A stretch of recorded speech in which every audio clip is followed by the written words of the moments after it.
In the faraway kingdom of Elara, a land blessed with lush green valleys, crystal-clear rivers, and towering mountains kissed by the sun, there lived a beloved princess named Isabella. She was the very heart of the kingdom, known for her kindness, her golden hair that shimmered like sunlight, and her sparkling green eyes that reflected the beauty of the land. Isabella's days were filled with joy as she roamed the vibrant meadows, conversing with animals, and dancing beneath the shade of ancient trees. The people of Elara adored her, for she treated everyone, from the smallest child to the oldest villager, with the same warmth and kindness. The kingdom thrived under her father, King Alaric's wise rule, and it seemed that nothing could disrupt the harmony of their idyllic world.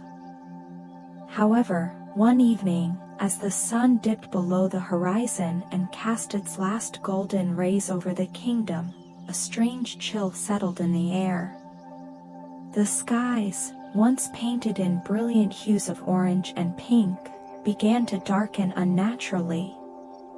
The vibrant flowers in the gardens wilted, and the cheerful songs of birds were silenced. A sinister shadow spread across the land like ink spilling over a canvas, plunging Elara into a deep twilight. The villagers murmured in fear, huddling together as darkness crept into their homes. The once clear rivers turned murky, and a heavy mist began to blanket the fields, dimming the light of even the brightest day. Whispers spread among the people, tales of an ancient sorcerer who had long been banished but had now returned to exact his revenge. His name was Malakar, a master of dark magic, whose heart was filled with malice. Princess Isabella watched from the castle balcony, her heart heavy with concern. She could feel the despair of her people, and a determination began to grow within her. She knew she could not stand by while her beloved kingdom was consumed by darkness. That night, as the castle slept, she snuck away to seek the guidance of Alwyn, the ancient owl known for his wisdom, who lived deep within the Whispering Woods. The Whispering Woods was a place of mystery and magic, where ancient trees stood tall like silent sentinels, their leaves whispering secrets to those who dared to listen. The path into the forest was shrouded in mist, and the moonlight barely pierced through the dense canopy above. Yet, Isabella's heart was unwavering as she stepped into the shadows, her only light coming from a small lantern she carried. As she ventured deeper, the forest seemed to come alive around her. The trees rustled with a life of their own, their branches reaching out like fingers trying to hold her back. Strange, glowing eyes watched her from the darkness, but Isabella pressed on, her courage never faltering. She knew that Alwyn was her only hope of discovering how to break the curse that had befallen Elara. Suddenly, a pair of bright yellow eyes appeared in the darkness, and Alwyn, the wise old owl, swooped down to perch on a low-hanging branch. His feathers were the color of midnight, and his eyes gleamed with the knowledge of centuries. "Princess Isabella," he hooted in his deep, resonant voice, "I have been expecting you." Isabella bowed respectfully. "Alwyn, my kingdom is in grave danger. The sorcerer Malakar has returned, and he has cast a dark spell over Elara. I seek your wisdom. How can I save my people?" The owl's eyes narrowed thoughtfully, and after a long moment, he spoke. "There is one who can help you, but the path to him is fraught with peril. In the heart of the mountain lies Draken, the ancient dragon. He possesses magic powerful enough to break Malakar's curse, but he grants his aid only to those who prove themselves worthy. Alwyn warned her of the treacherous journey ahead, the enchanted rivers that would try to sweep her away, the trickster spirits that would lead her astray, and the bitter cold of the mountain peaks that would chill her to the bone. But none of this deterred Isabella. She thanked Alwyn, her resolve solidified, and set off at dawn with nothing but a satchel of supplies, her father's dagger for protection, and her unwavering spirit.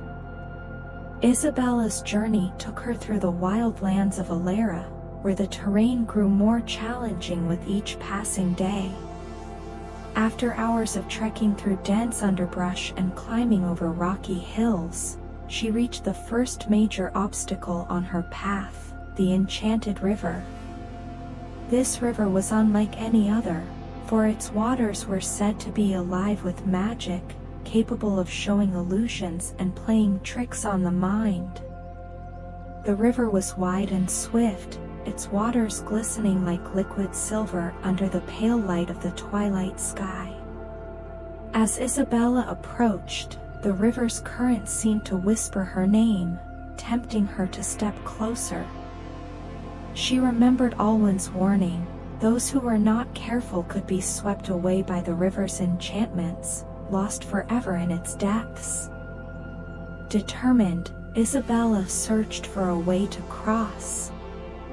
As she scouted the riverbank, she spotted a narrow bridge made of ancient stone. It was worn and crumbling, barely wide enough for a single person to cross. Gathering her courage, she took a deep breath and set foot on the bridge. Halfway across, the river's magic began to take hold. The waters below swirled and shimmered, transforming into images of her deepest fears and desires. She saw her kingdom, swallowed by shadows, her people crying out for help. Her heart ached with sorrow, but she forced herself to look away, knowing it was only an illusion meant to distract her. Next, the river showed her a vision of her family, her father, King Alaric, reaching out to her, his face lined with worry. "Come back, Isabella. It's too dangerous," the vision pleaded. But Isabella knew it was not real. She steeled herself against the whispers and pressed on, her hands gripping the edge of the bridge as she fought against the magic that sought to drag her down. With a final push, she made it across, collapsing to her knees on the other side. She took a moment to catch her breath, her heart pounding from the effort. Isabella had passed the river's test, but she knew the hardest challenges were yet to come. As she rose to her feet, she noticed a small, glowing flower blooming at the river's edge, a gift from the river for those who passed its trial. She plucked it and placed it in her satchel, hoping it might aid her on her journey. Isabella continued her trek, the mountains looming ever closer, their peaks hidden among the clouds. The path ahead was steep and filled with unknown dangers, but her determination never wavered. She was one step closer to finding Draken and saving her kingdom. Inside the heart of the mountain, Isabella found herself face to face with Draken, a magnificent dragon with scales that glimmered like jewels in the dim light. The dragon's eyes, ancient and wise, seemed to see into her very soul. Isabella bowed respectfully and told Draken of the curse that plagued Elara. The dragon listened silently before speaking in a voice that rumbled like distant thunder. "You have shown great courage, princess, but to wield magic, one must have a pure heart and noble intent." Draken tested her resolve by conjuring illusions of her greatest fears, but Isabella remained steadfast, her love for her kingdom guiding her through the trials. Satisfied with her strength of spirit, Draken granted her the gift of magic. He gave her a dragon-shaped amulet that would amplify her powers and help her control the forces of light. With gratitude in her heart, Isabella thanked Draken and began her journey back to Elara, now empowered with magic beyond her wildest dreams. Upon her return, Isabella found her kingdom in ruins. The dark magic of Malakar had turned the once beautiful castle into a fortress of shadows, guarded by creatures of the night. Undeterred, Isabella rallied her people, filling them with hope and courage. With her amulet glowing brightly, she led them to the gates of Malakar's stronghold. As they approached, Malakar emerged, his eyes gleaming with malice. The air crackled with dark energy as he unleashed a barrage of curses and spells. But Isabella was ready. Drawing upon her newfound powers, she summoned brilliant beams of light that shattered the darkness around them. A fierce battle ensued, with spells clashing in the air like fireworks. The ground shook, and the sky was torn between light and shadow.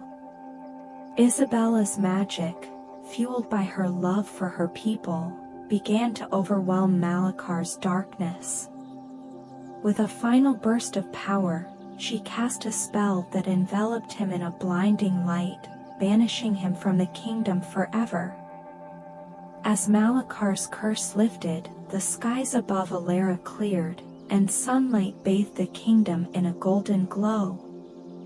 The rivers sparkled anew, and the fields burst into bloom. The people cheered, lifting Isabella on their shoulders, proclaiming her the Princess of Light. Isabella, humbled by their love, vowed to use her magic to protect and nurture her kingdom.